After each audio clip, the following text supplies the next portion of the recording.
बहुत सी inspiring stories मैं आपके लिए लाती हूँ और आज भी ऐसी inspiring story with inspiring woman. Hello ma'am, how are you? Hi नमस्ते. कशा आय एम आहात फाईन. तुम्ही? हाव आर यू बेटा? Doing great. ग्रेट. सगळ्यात पहिले तर मला इंट्रोड्यूस करायचंय आपल्या लिसनर्सला.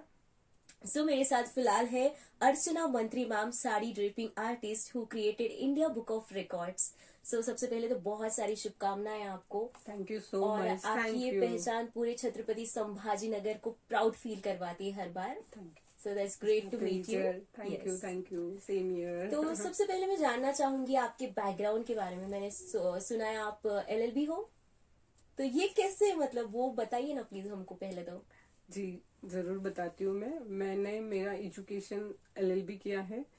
बहुत लोगों को ये पता है कि मैं थोड़ी बोल्ड हूँ बोलने में, या हजर जवाबी है, या मुंह फट हूँ. ऐसे बहुत लोगों को कुछ कुछ लगता है मेरे बारे में. जी. और मेरी फैमिली का भी मानना ये था कि तू लॉयर बन जा, बहुत अच्छी लॉयर बनेगी, क्योंकि मैं पॉइंट्स लेके बात करती हूँ. जी. ऐसे भी बात करनी है तो मैं पॉइंट छोड़ के बात नहीं करती हूँ. तो मुझे भी सही में मुझे लॉयर ही बनना था. अच्छा. और पढ़ाई भी की मैंने नांदेड़ से. मैंने LLB का मेरा एजुकेशन लिया. बट वो बोलते हैं ना, डेस्टिनी. यस. डेस्टिनी ने आपके लिए कुछ अलग ही लिखा हुआ होता है. बिल्कुल. बस फिर क्या, शादी हो गई. हम्म. घर के लोगों ने परमिशन नहीं दी. शादी तो कर ली उन लोगों ने कि हम आगे पढ़ाएंगे. 4th ईयर में, 3rd ईयर में थी तब मेरी शादी हो गई. 99 की बात है ये. आफ्टर दैट 2000 में बच्चा हो गया, लड़का हो गया. उसके बाद भी मैंने 2 साल कंप्लीट किए मेरे. आफ्टर 12th वाली मेरी डिग्री थी, तब हमारे टाइम पे बोलते थे BSL LLB. ऐसी वाली वो डिग्री थी. और फाइनल ईयर के लिए अनफॉर्चुनेटली मैं जा नहीं पाई, एग्जाम नहीं दे पाई, क्योंकि फिर मेरे ऊपर घर का, फैमिली का, सबका बोझा आ गया है. तो बस फिर क्या था, कुछ तो करना है. ये तो शुरू से ही था कि मुझे कुछ तो करना है, क्योंकि मेरे अंदर ही नहीं है वो कि कुछ कि ना मैं करूं. ना करूं, या फिर मैं सिंपल हाउसवाइफ बन ही नहीं सकती. जी. तो मेरे अंदर ही नहीं था वो. फिर हम औरंगाबाद शिफ्ट हुए. औरंगाबाद में 2002 में शिफ्ट हुई. यहाँ आने के बाद मैंने बहुत सारे क्लासेस लिए. शुरू में हॉबी क्लासेस लिए. श्रमिक विद्यापीठ में जाके भी मैंने क्लासेस लिए. कुकिंग, ड्राइंग, मेहंदी, रंगोली, मुझे ऐसे अनगिनत मैंने क्लासेस लिए हैं, अलग अलग अलग अलग टाइप के. तभी भी मैं साड़ी ड्रिपिंग की क्लास लेती थी. अच्छा. और तब जब साड़ी ड्रिपिंग की क्लास लेते थे ना, तो एक नॉमिनल फीस होती थी हमारी 200 रुपए. यस. 200 भी बहुत ज्यादा था. कोई कोई तो 100 रुपीज ही देते थे कि 100 रुपीज में 10 टाइप की साड़ियां सिखा दे. बहुत सारी महिला मंडल्स में भी मैंने सिखाई है यहाँ पे साड़ियां जाके ऐसे. तो ये करते करते क्या हुआ, बीच का जो सफर था हमारा, मतलब 2002 या 21 का जो टाइम था हमारा, सबको पता है कितना बैड था वो, लॉकडाउन की वजह से. तब क्या करना कुछ पता नहीं. और 2020 तक तो मुझे सोशल मीडिया का कुछ नहीं पता था. सिर्फ फेसबुक पे थी, अकाउंट है फेसबुक पे, और वो सब चल रहा था वहां पे. कुछ ऐसे सच मेरा बिजनेस प्रमोट करना है वो सब तो था नहीं. तो जब मैं वो देख रही थी, लॉकडाउन में फ्री थे, किसी फ्रेंड का फोन आया कि अरे तू इंस्टाग्राम पे नहीं है तो ओपन कर दे. मैंने बोला क्या है इंस्टाग्राम, क्या होता है. तब 2020 या 21 शायद. अच्छा. लॉकडाउन 21 में था. हाँ कंटिन्यू था. 21 में. तब मैंने पूछा. फिर मैंने 21 में मेरा अकाउंट ओपन किया इंस्टाग्राम पे. और रील्स देखते देखते, वीडियोस, तब तो रील्स भी नहीं थी. बिल्कुल. तो वीडियोस देखते देखते ना डॉली मैम का वीडियो मेरे सामने आया, डॉली जैन का. तो साड़ी ड्रिपिंग आर्टिस्ट, ये वो ऐसे वैसे देखा मैंने, यार ये क्या है. फिर उनको सर्च किया, गूगल से सर्च किया क्या है क्या नहीं. तब जाके वो सब पता चला कि साड़ी को भी आप एक अलग लेवल पे लेकर जा सकते हो. और जब जो कि मेरे पास ऑलरेडी था, मतलब उन्होंने भी, मैम ने भी एक ना लॉकडाउन में एक क्लास लिया था, साड़ी कैसे पहनाना है. सिंपल साड़ी अपन जो नीवी रेगुलर जो ड्रेप करते हैं वो स्टाइलिंग का एक क्लास लिया था उन्होंने. 1 घंटे का सेशन था ऑनलाइन. तो मैंने वो ज्वाइन किया था. तो मैंने देखा, मैंने सोचा यार सेम तो मैं भी तो वैसे ही पहनती हूँ. बिल्कुल. तब मैंने फिर लॉकडाउन में ही मेरा यूट्यूब चैनल स्टार्ट किया. ओके. वो जो 2-3 महीने का जो पीरियड था ना, तो वहां पे मैंने ये नहीं सोचा कि यार मैं कैसे प्रेजेंट करूँ. मेरे पास तो रिकॉर्डिंग नहीं है, मेरे पास तो फोन नहीं है, मेरे पास तो आईफोन नहीं है, मेरे पास अच्छा कैमरा नहीं है, मुझे अच्छा बोलना नहीं आता है. ये कुछ भी नहीं सोचा मैंने. और मैंने यूट्यूब पे मेरे वीडियो डाले, जैसे बने वैसे। बहुत अच्छे बने हैं जहां तक मैंने देखे। नीचे जाके देखे। जी बिल्कुल। थैंक तो यू सो और मच। इससे मुझे पता चला कि आप बातों में भी आपकी एक अलग कला है विच यू शो अस। उसी के साथ मैं जानना चाहूंगी कि मतलब ये फोकसली कहाँ से शुरू हुआ कि यार मैं साड़ी ड्रिपिंग में कुछ करूंगी अब। फोकसली ऐसा कुछ नहीं था मेरे मतलब माइंड में कि मुझे साड़ी रैपिंग में ही कुछ करना है, बल्कि वो तो मैंने जैसे अभी बताया कि मैम का वो वीडियो देखा, फिर मैंने मेरे यूट्यूब पे वीडियोस डालना चालू किया, तब जाके ना मुझे लोगों के बहुत अच्छे रिस्पॉन्स आने लगे। मतलब लोगों को पसंद आने लगा ये सब मेरा, Yes. जो मैं जो कर रही थी। तो मैंने कुछ नहीं सोचा, लोगों ने मुझे ये बनाया है कि नहीं यार तेरा साड़ी स्पेशलिटी है और तू इसमें कर। फिर वो करते करते फिर मुझे वो इंडिया बुक ऑफ रिकॉर्ड का समझा। जी। फिर मैंने वहां पार्टिसिपेट किया। पहले तो मेरा 30 सेकेंड वाला रिकॉर्ड था, हाँ। कि जो 30 सेकेंड में मैंने एक साड़ी ड्रेप की थी, जिसमें हमें साड़ी काउंट भी करना है, गिनकर टेप से मेजर होती है और वो सामने ऑन स्पॉट हम पहनाते हैं। Yes. इस टाइप का उनका क्राइटेरिया होता है। आफ्टर दैट थोड़ा फिर मुझे जैसे बताया मैंने कि डॉली मैम का रिकॉर्ड पता चला, तो मुझे वो था कि नहीं यार अब ये मुझे ब्रेक करना है, ये मुझे ब्रेक करना है। तो फिर मैंने अभी जो लेटेस्ट है मेरा वो 22 सेकेंड का रिकॉर्ड Yes. है। और ये प्रिपरेशन कैसे हुई और ये जर्नी थ्रू आउट कैसी रही आपकी इंडिया बुक ऑफ रिकॉर्ड्स की। ये जर्नी बहुत अच्छी थी। प्रिपरेशन तो वो लॉकडाउन, जैसे मैंने बोला लॉकडाउन की वजह से ना मुझे बहुत जगह पे बहुत हेल्पफुल थी चीजें, जो मैंने मेरा वो 2-3 महीने का जो टाइमिंग था, 1 सेकेंड भी बर्बाद नहीं किया। उसको पूरा यूटिलाइज किया, खाना खाने से लेकर काम करने तक, यस। बर्तन धोने का भी तो कैसे किया मैंने, एक तो वो पता चला, फिर उसकी प्रैक्टिस करना है, यूट्यूब के वीडियोस बनाना है। क्योंकि देखो अगर आपको एक आर्टिस्ट बोलकर सामने आना है, मार्केट में आना है, आप कितने दिन कॉपी करोगे? यस। आपका स्किल आपके पास होना ही चाहिए ना। तो वो चीजें है कि आपको आपका आर्ट ही चाहिए, मतलब कॉपी आप ज्यादा दिन नहीं कर सकते और लोगों को पता चल ही जाता है कि ये आपका है या कॉपी है। तो उसके साथ साथ मैंने फिर वो सारा रिसर्च करना चालू किया। एक आर्टिस्ट का काम ये होता है कि आपको ना आपकी आंखें, कान और हर चीज खुली रखनी पड़ती है जब भी आप बाहर जाते हो, यस। या कहीं घूमने जा रहे हो, या कहीं मतलब मैं तो बोलती हूँ कि जाना चाहिए। आप जाओ, म्यूजियम देखने जाओ, किले देखने जाओ, बाहर घूमने जाओ, या कहीं गांव जा रहे हो तो गांव के औरतों के वो देखो, पहराव देखो, रहना से मेरी वो चीजें हैं। मतलब मेरा ऐसा है कि मैं कहीं पे भी गई ना वो चीजें नोट करती हूँ, मैं पॉइंट आउट करती हूँ ऑब्जर्वेशन से कि यहाँ इन्होंने कैसे पहना है, ये राजा महाराज ने क्या पहना है, इसका वर्क क्या है, इसको क्या कहते हैं। ये जो क्यूरियोसिटी होती है ना, ये आपको ना एक आपका अलग पहचान देती है। जी बिल्कुल। और एक आर्टिस्ट में ये होनी चाहिए। और कितनी तरह की साड़ी आप पहना सकती हो, जैसे फिलहाल मैं ये भी बताना चाहूंगी कि आप आंटी किसको बोला फारा खान का जो शो है, आप वहां पे भी गई थी, तो वहां पे आपने जो बताया था कि आप 360 styles of draping. Yes yes yes, I really want to know कि शादी में अलग होता है, रैंप वॉक के लिए अलग होता है, तो उस बारे में मुझे आपसे जानना है। जी देखो, फरा मैम का शो जो था वो एक तो ड्रीम प्रोजेक्ट है, और हमारे संभाजी नगर के लिए तो बहुत बड़ी अचीवमेंट है, ऐसा मुझे लगता है। और वहां से मुझे खुद होके कॉल आया है उनका। इस पे से मैं एक ही चीज कहना चाहूंगी कि आपके फॉलोअर्स कितने हैं नहीं मैटर करते। मतलब जो भी ये सोचते हैं कि यार मेरे फॉलोअर्स नहीं है, या फिर मैं कैसे करूँ, या मैंने जैसे पहले कहा कि माइक, कैमरा, सेटअप, टीम नहीं है, तो यहाँ पर रुक जाती है बहुत सारी लेडीज। बहुत लोगों के पास टैलेंट है पर कर नहीं पाते। तो आप ये सोचो मत, ये चीजें जो है ना एक टाइम बाद अपने आप आती है। जैसा आ रहा है, जैसे जम रहा है आप करो, कॉन्फिडेंटली करो। बस कॉन्फिडेंट होना चाहिए और खुद की चीज होनी चाहिए। ऐसा नहीं है कि इसका देख लिया और मैं बनाऊं और पोस्ट करूं, तो ये आपका नहीं चलेगा। बट अगर आपके पास सही में कोई स्किल है तो आपने करना चाहिए। मुझे वहां से फरा मैम के शो से खुद होके कॉल आया। जब कॉल आया मैं तो हमेशा वही कहती हूँ कि मुझे तो ऐसे लगा यार झूठ होगा मतलब ये ड्रीम वाला चीज था ना। और उनका मुझे क्यों कॉल आया, भाई मेरे तो फॉलोअर्स भी इतने नहीं है।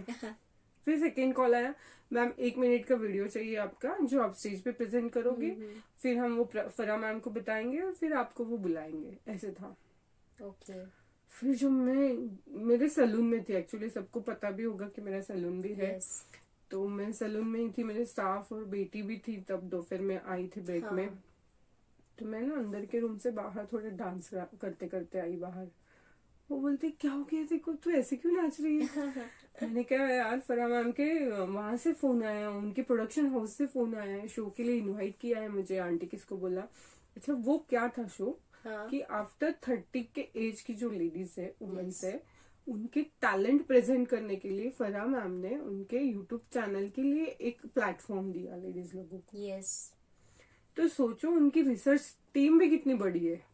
इतनी रिसर्च टीम बड़ी थी कि मेरे सारे पेजेस, यूट्यूब का मेरा काम, और मतलब लगभग सब सोशल मीडिया का डाटा उनके पास था। कितने ऑथेंटिक पर्सनालिटी को उन्होंने इंट्रोड्यूस किया है, दैट्स हाँ। मैटर। कि उन्होंने वो देखा कि मैंने काम क्या किया है, yes, not the followers. Followers. और मैं मतलब मुझे कुछ भी नहीं बताना पड़ा उनको कि मैम मेरे ये पेज है और मैं ऐसा करती हूँ, वो बताने के पहले ही उनके पास था ये सब। ग्रेट। तो पहले तो वही लगा कि फेक कॉल है, हाँ हाँ। फिर वापस कॉल आया तब लगा है, फिर उनको वीडियो भेजा, फिर 8-10 दिन बाद, दसरे के दिन की बात है, ये कॉल आया मुझे वापस कि मैम कल आप आ सकते हो क्या। अब ऑब्वियस इतना अर्जेंट शूट रखा है, तो उनके पास तो लिस्ट ज्यादा ही होंगी ना, लंबी। बिल्कुल। 10 लोग हैं, 10 लोगों को कॉल करो, जितने आ रहे हैं उनको बुला लो, जो कैंसिल है उनको कैंसिल कर दो, ऐसा ही होगा ना। प्रायोरिटीज पे तो मैं थी नहीं, ऐसा तो हम सोच सकते ना, ओके। क्योंकि जो हाजिर वो वजीर, यस। हर जगह वही है ना। अगर मैं कहती थी कि यार नहीं जमेगा, आज तो दसरा है, मैं कैसे जाऊं, तो फिर मैं क्या करती थी, मैं आज रहती थी यहाँ पे नहीं रहती थी। तो ये चीज है कि आपको वो ग्रैब भी करना आना चाहिए। हम बहुत फैमिली में अटक जाते हैं। बिल्कुल बिल्कुल। और रही बात, तो फिर मैं गई, मेरी वो सारी जर्नी का वीडियो भी है मेरे प्लेटफॉर्म पे डाला है हमने, तो बहुत अच्छा एक्सपीरियंस था। और रही बात आपके नेक्स्ट क्वेश्चन की, डिफरेंट स्टाइल जो शादी में अलग होती है और obvious ramp walk fashion shows में तो अलग होती है। क्या होता है, ग्लैमर वर्ल्ड और हमारा फैमिली, मतलब शादी यानी हमारी फैमिली होती है। यस। जहाँ पे जैसे लोग हैं वहां पे हमने वैसा प्रेझेंट होना चाहिए। जसं गाव म्हणतात ना, तसा जसा देश तसा भेस, ऐसा होता है ना, तो वैसा हमारा होना चाहिए, ऐसा मुझे लगता है। बट ऐसा कुछ रहा नहीं आजकल। इंडो वेस्टर्न के चक्कर में शादियों में भी लड़कियां वो पहन ही रही है, यस। थोड़ा बहुत टाइप में। तो दोनों चीजें अलग तो होनी ही चाहिए, बट हम कर सकते हैं उसको। और आप सबसे फेमस आर्टिस्ट हो, not from only our city but अभी तो ऑलमोस्ट महाराष्ट्र में। तो मैं जानना चाहूंगी ऐसी कौन से स्किल्स होने चाहिए साड़ी ड्रेपिंग आर्टिस्ट में, जिसकी वजह से she is famous, she is stable financially as well. बहुत अच्छा सवाल है आपका। फाइनेंस हम थोड़ी देर बाजू में रखेंगे जी। पहले तो बात करते हैं स्किल की। यस। आर्टिस्ट और स्किल, तो जैसे मैं हमेशा ही कहती हूँ, मेरा यही कहना है कि आर्ट को ना आप आर्ट की तरह देखो। आर्ट को पैसा कमाना है ये सोचकर अगर आप स्टार्ट करोगे ना, तो आप सिर्फ पैसे पे टिक जाओगे। अच्छा। आपका आर्ट बाजू में हो जाएगा। वो तो है। मतलब देखो, आर्टिस्ट ने एक चीज 1000 बार करनी या फिर एक चीज को 1000 तरीके से करनी, मतलब 1000 चीजों, एक चीज में 1000 तरीके से कर रहे हो, मतलब ये मेरा क्रिएशन है जी। और एक ही चीज में पैसे के लिए एक वही सेम चिपका रही हूँ है ना। तो ये दोनों चीजें हैं। अगर आपको आर्टिस्ट ही बनना है, तो आपको आपके स्किल पर काम करना पड़ेगा, आपका कुछ देना पड़ेगा, उसमें मेहनत करनी पड़ेगी, लगन से काम करना पड़ेगा। और जैसे कि साड़ी वाला जो पार्ट है, साड़ी बहुत बारकाई वाला काम है भाई। साड़ी की प्लेट्स लेना, उसको टकिंग करना, इवन आप सेफ्टी पिन कैसे लगा रहे हो ना, ये भी बहुत मैटर करता है। सेफ्टी पिन लगाने के बाद कितनी दिख रही है आपकी, बहुत लोगों की इतनी सेफ्टी पिन दिखती है, हाँ, वर्ती अशी वाली। तो ये सारी चीजें भी बहुत मैटर करती है, ये स्किल जिसे समझता है वो। तो कितने प्रकार के साड़ी ड्रिपिंग स्टाइल है और आप कितने जानते हो इसमें से? प्रकार तो बहुत है भाई, हाँ, इतने प्रकार है कि मैं वो गिन भी नहीं गिनने भी सकती। नहीं सकते। और मैं जो हूँ, मैं करना जो चाहती हूँ या आती है मुझे, वो तो 360 स्टाइलिंग है। ओके। और उसमें भी और ज्यादा हो सकती है, बहुत सारी हो सकती है, उससे भी ज्यादा।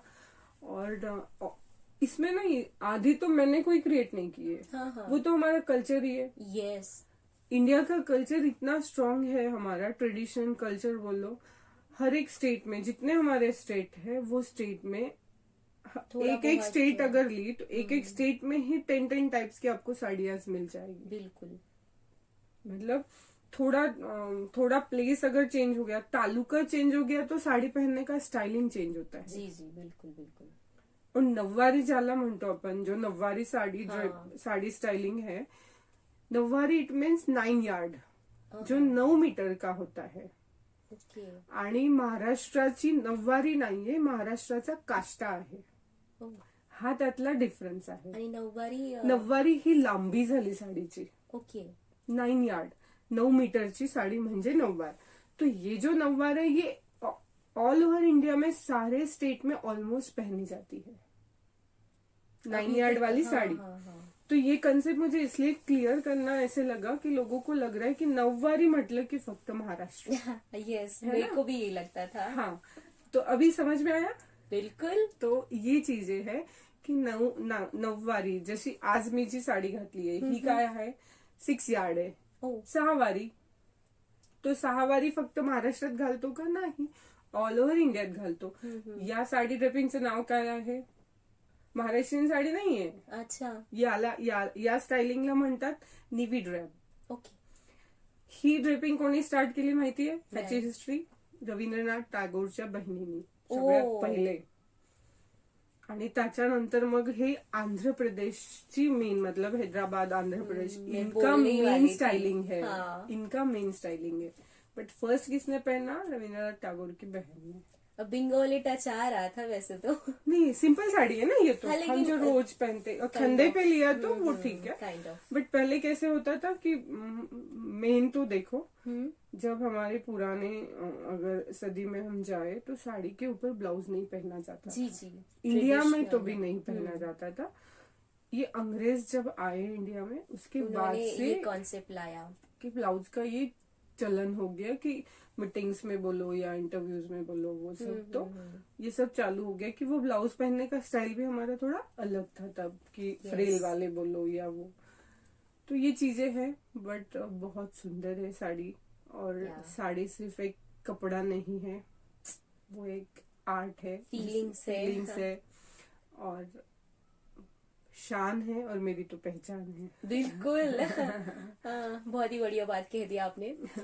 तो आपने बहुत सारे लोगों को साड़ी ड्रिप की है, तो उसमें आपका एक्सपीरियंस क्या था, और स्पेशली आपकी एक्सपेक्टेशन क्या होते जिनको आप साड़ी ड्रिप करते हो? ये बहुत अच्छा सवाल है, क्योंकि मुझे ये हमेशा फील होता है कि लोगों तक मैं बात पहुंच जाऊं कि आजकल क्या हो गया है ना, बहुत लोग साड़ी ही नहीं पहनते, साड़ी पहनते ही नहीं है। तो बहुत सारी चीजें उन्हें पता ही नहीं होती है, जैसे साड़ी को फॉल होता है, पिको करना चाहिए, या जब फॉल लगाते हैं ना, तो फॉल जनरली क्या होता है, हम जहां से साड़ी खरीदते हैं वहीं पर दे देते लगाने को, है ना? यस. कि वो पैसे बच जाते। बट वो इतनी गंदी तरीके से लगाते हैं ना, कभी कभी मतलब चलते चलते हमारी फॉल निकल जाती है।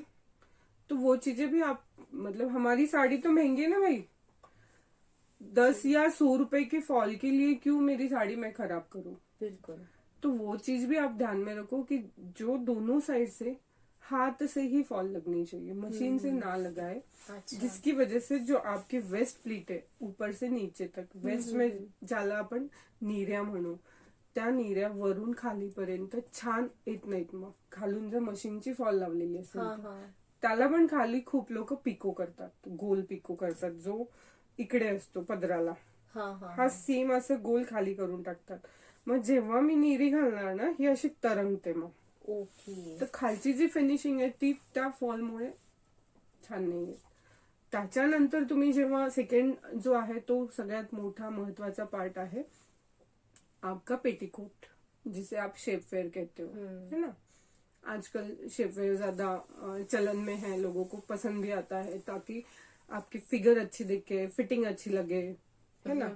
टाइट फिटेड साड़ी चाहिए, बट उसके सिलेक्शन 2-3 क्राइटेरियाज होते हैं कि आपका जो शेपवेयर है वो पतली साड़ी में काम नहीं आएगा। अगर आपका शेपवेयर अच्छी ब्रांड का है, डीकोट जैसे ब्रांड का है, जो फुल लेंथ एंकल लेंथ तक आपका एटलीस्ट पेटीकोट होना चाहिए, तब जाके पतली साड़ी में भी वो काम आएगा। ओके। अगर आपका पेटीकोट छोटा है तो आपने उसके ऊपर हमेशा जो मोटा क्लॉथ है, ट्रांसपेरेंट कपड़ा नहीं होना चाहिए पहनने के लिए साड़ी का, यस। क्योंकि वो अच्छा नहीं दिखता है। उसके बाद आपके पेटीकोट की हाइट आपके हिल्स के साथ भी मैच करनी चाहिए। अगर मेरी साड़ी पतली है, पतली साड़ी है, मेरा पेटीकोट यहाँ है, मतलब ये यहाँ पेटीकोट है, साड़ी यहाँ आ गई, फॉल यहाँ खत्म हो जाती है, यहाँ पे भी गैप रहता है। ओके। समझ में आ रहा है आपको? ये गैप दिख रहा है और यहाँ पे मेरी साड़ी है, फॉल यहाँ खत्म हो गई है, पेटीकोट यहाँ है, तो इतना वियर्ड लगता है ये, और नीचे हिल है। Okay, I can imagine. कितने स्टेप्स आ गए आप सोचो। तो ये चीजें ना सच में ध्यान रखने वाली है कि आप कैसे प्रेजेंट हो रहे हो। बहुत सारे एक्टर्स भी ऐसी है कि बिना फॉल का साड़ी पहन के आती है, क्योंकि उनको स्पॉन्सर्स होती है वो साड़ियाँ, वो रिटर्न करनी होती है इसलिए। तो बहुत लोग ऐसे भी है कि मैम देखो इसने कहा फॉल लगे, ऐसे बोलने वाली भी मुझे वापस। तो मैं पहले ही वो बोल देना चाहती हूँ कि अरे यार, उनको वो स्पॉन्सर होती है, खुद की उनकी जो साड़ियाँ होती है देख लेना वो कितने नीट और अच्छे से पहनते हैं। यस, आपने ऑलमोस्ट प्रिकॉशन भी बता दिए इसमें, लेकिन अब मैं जानना चाहूंगी जो most difficult sari draping style कौन सी है आपके लिए? नौवारी? नहीं यार, काष्टा? नहीं। नौवारी के तो मैं 7-8 टाइप से ड्रेप कर सकती हूँ। अच्छा। अभी मैं 360 स्टाइल ड्रेप करती हूँ, तो मुझे डिफिकल्ट तो कुछ नहीं लगता है। तो इनिशियली लगा होगा तो कौन सा था? उसमें ना मटेरियल ध्यान में रख सकते हो अपन। एक सेमी ऑर्गेन्जा मटेरियल आता है, या फिर एक ऐसे शाइनी वाला सिल्की टाइप मटेरियल आता है जो बहुत फुल जाता है। मतलब कैसे भी करो आप, वो बैठता नहीं, लोगों को वो सही नहीं लगता। लोगों को नहीं, मतलब मैं मेरा बोलूंगी कि मेरे को, अगर मेरे को किसी क्लाइंट को पहनाना है तो वो आती ही नहीं पहनाने साड़ी, वो क्लॉथ की वजह से। राइट। तब जाके मुझे बहुत दिक्कत होती है। ऐसे टाइम पे फिर मैं क्लाइंट को पहले ही, जब हम बात होती है कि आपको ड्रिपिंग भी करना है, तभी मैं पूछ लेती हूँ मोस्ट ऑफ टाइम कि साड़ी का आपका मटेरियल क्या है। तब उसके ऊपर मेरे पास प्रिकॉशन ये होता है कि मैं उनको ये कहती हूँ कि माझ्याकडे प्री प्लीटिंग अवेलेबल है, बॉक्स प्लीटिंग, जिसको हम पहले ही आयरन कर लेते हैं कि शोल्डर प्लीट्स भी रेडी हो जाती है, वेस्ट प्लीट भी रेडी होती है, जाके सिर्फ उनका मेजरमेंट लेके टक कर दो। ओके। तो ये प्री प्लीटिंग स्टाइलिंग भी हमारे पास अवेलेबल है, जिसमें हम box pleating, fluffy pleats 2 type के करते हैं, जो आपने साउथ इंडियन के आर्टिस्ट के पेज पे देखे होंगे। तो वो एक अच्छा प्रिकॉशन और सोल्यूशन है। जो क्लाइंट सुनता है, जो क्लाइंट एक्स्ट्रा पैसे देता है, उनका तो अच्छे से हो जाता है, जो नहीं कहते हैं तो रह जाता है। भगवान भरोसे उनका यस, वही तो। और उनको वो चल भी जाता है। ये सब चीजें होती है। वैसे तो हमने सब कुछ कवर अप कर लिया, अब आपकी फ्यूचर प्लान्स क्या है? फ्यूचर प्लान्स तो बहुत है मेरे, और मैंने अभी तक 2-3 इंटरव्यूज दिए हैं फराह खान मैम को, जब शो करके आई उसके बाद से, संभाजी नगर के लिए। तो मेरा फ्यूचर प्लान यही है कि मुझे अब लिम्का बुक ऑफ रिकॉर्ड करना है। जिसमें मुझे लगेगा कवरेज। जी बिल्कुल, हम आपके साथ हैं। तो आपका साथ तो चाहिए ही है मुझे, क्योंकि साथ है तो बात है। हाँ, साथ है तो बात है, क्या बात है यार। देखो स्लोगन भी है, साथ है तो बात है। वाह। तो मुझे इनका साथ लगने वाला है, और आप लोगों का भी साथ लगेगा। और साथ साथ में, क्योंकि अपने को ना पूरे वर्ल्ड में साड़ी को लेके जाना है।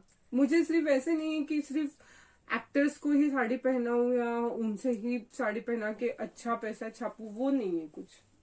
साड़ी साड़ी है भाई, कोई भी पहन सकता है ना। ऑफ कोर्स, और खूबसूरत लगते हैं। जैसे मैंने फराह मैम को साड़ी पहनाई, फराह मैम ने 30 ईयर के बाद साड़ी पहनी। उनके शादी के बाद मैंने उनको स्टेज पे साड़ी पहनाई। अच्छा। भले 5 सेकंड 5 मिनट के लिए क्यों ना हो, बट मुझे तो वो फीलिंग इतनी अच्छी थी, उन्होंने खुद ने बोला कि मेरी शादी के बाद मैंने अभी पहली बार साड़ी पहनी है। ये शुभ कार्य आपके हाथों से हुआ है। तो वो मेरे लिए बहुत बड़ी बात है। जी। और इस तरह से हमारी साड़ी की जर्नी है, बहुत सारी चीजें हैं इसमें बात करने के लिए, बट हर जगह पे वो होता है ना एक टाइमिंग का पाबंदी। यस। और तो भी मैं हूं ना लुक आपने क्रिएट किया है, अब आगे जाके आप कौन सी लुक क्रिएट करती हूँ मुझे भी इंक्लूड करना उसमें। पक्का पक्का पक्का। थैंक यू सो मच कि आप यहाँ पे आई, हमारे साथ इतनी सारी बातें शेयर की और इतनी डीप बातें शेयर की। फर्स्ट ऑफ ऑल चलो thank you so Thank much. you. मेरी बातें आप लोगों को हो पसंद आए, और हमारा जब भी ये वीडियो आए आप बहुत क्या बोलते हैं उसको शेयर जरूर करना, लोगों को कमेंट जरूर करिए, जी बिल्कुल। चैनल को सब्सक्राइब जरूर कर लीजिए। Thank you so much. Thank thank you you. For watching. Thank you and you guys stay tuned to MGM 90.8 FM। साथ है तो बात है।